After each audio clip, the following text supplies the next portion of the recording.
So, yellow guy. You ever feel like, man, I'm just gonna stop? Just quit. I have thought about quitting several times. It's a difficult job to do because you're screaming your ass off.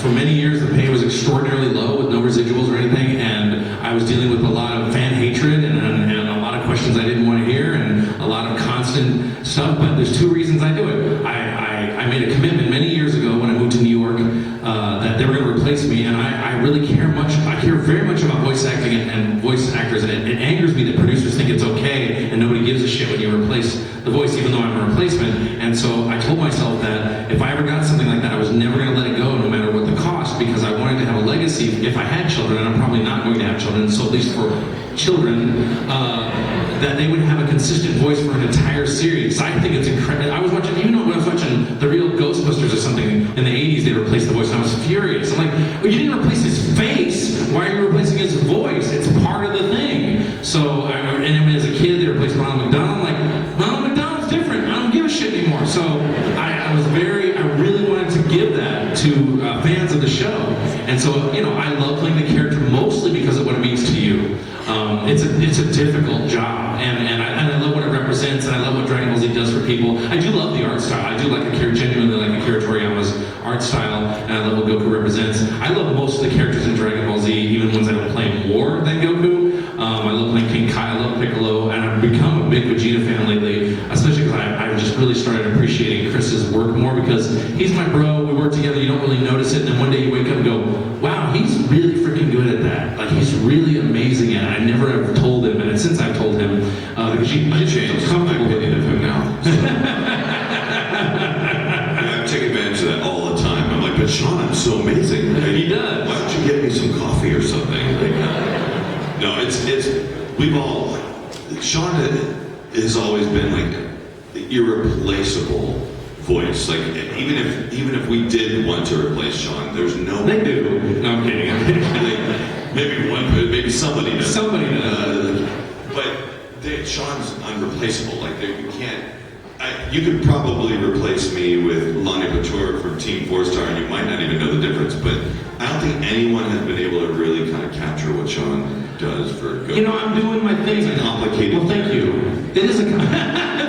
It is. Well, how is it complicated to you? It's complicated to me in that I could never do those happy-go-lucky stupid reads that you have to do all the time. Seriously, it's a challenge. Like, Sean doesn't even like to do the voice of Goku for people when they come up to the signing table because he has to make this really goofy face that reminds me of Judge Reinhold when he's the close talker on Seinfeld. It's like Judge Reinhold is like, hey, it's me! I'm on crack! It's like, and I was like he's hanging out.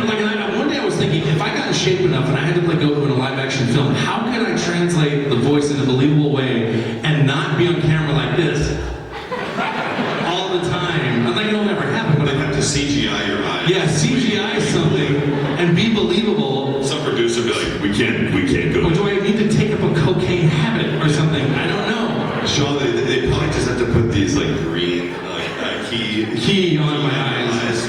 Like a key in new eyes for when you're going like this all the time. Yeah, they have to do something like that, because I just don't. And for me, when I play Goku, I have my own acting part of it, but a lot of my cues I took since I was dubbing, it was just like, I would look at the script, I would see Goku's animation, I would look at his face, I would think about what I need to do emotionally with the script, and then I would say what I need to say, and to me, it had to look like Goku's face would match that, and he's always like, so I'm like, man, I gotta make him talk like this, and I was also matching the higher voice. I'm a natural baritone. I think Ian might be or Peter might be a tenor naturally, so I have to shift my voice up a bit. And so all those things came together to play the character. I know, Chris, when we were doing Dragon Ball Z, and I'd started around episode 53 because we were doing the Ginyu Saga, and you guys did not tell me that you weren't even sure, because they saw the Frieza footage and the Super Saiyan original transformation before I did, and they were like, we didn't know Sean could scream like this. And I just remember just really becoming and owning the character in that moment, and really just completely losing my shit in the booth to do that eye-rolling transformation. And I always felt like my acting and the voice was always just right underneath the power levels of where it needed to be. If I could just push it 10 more percent, I feel like I could match the screen level of the animation. And the engineers who mix this and make my voice sound more awesome than it probably is, and they dovetail sometimes my screams are actually that long, but the 2 or 3 minute things, I don't have 2 or 3 minutes of breath. They'll edit those together usually, but they are very long before that. It's one of those things that I always wanted to make it to where my goal was, I wanted you to sit on the couch. You seen that meme where the kid, I think he's from the Philippines, is sitting on the couch in his blanket and Goku loses his shit. He's like, ah! He goes Super Saiyan. That's how I wanted you all to feel. And if I didn't feel that way, and if I couldn't make it sound like the animation look, it'd be like, animation's like, yeah! And I'm like, well, that's fucking lame. So I'm like, I better just bring it or go home. And that's what I decided to do, no matter what.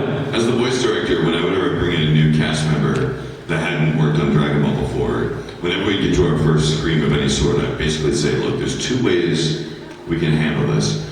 You can either give me a blood-curdling, loud, over-the-top scream that hurts you a lot afterwards, once, or we have to do the scream 2 or 3 times until you give me that. So just give me the most intense one you have first, so you don't have to do 2 of them. I just do the second one. I just do it every time. And then I go home and no talk for days. Yeah. But I believe in that, And we've been given the finger. We have to go. We give the finger. Yeah, we're going to go back down and do some... We're going to get more signing. We'll be at our table for a bit.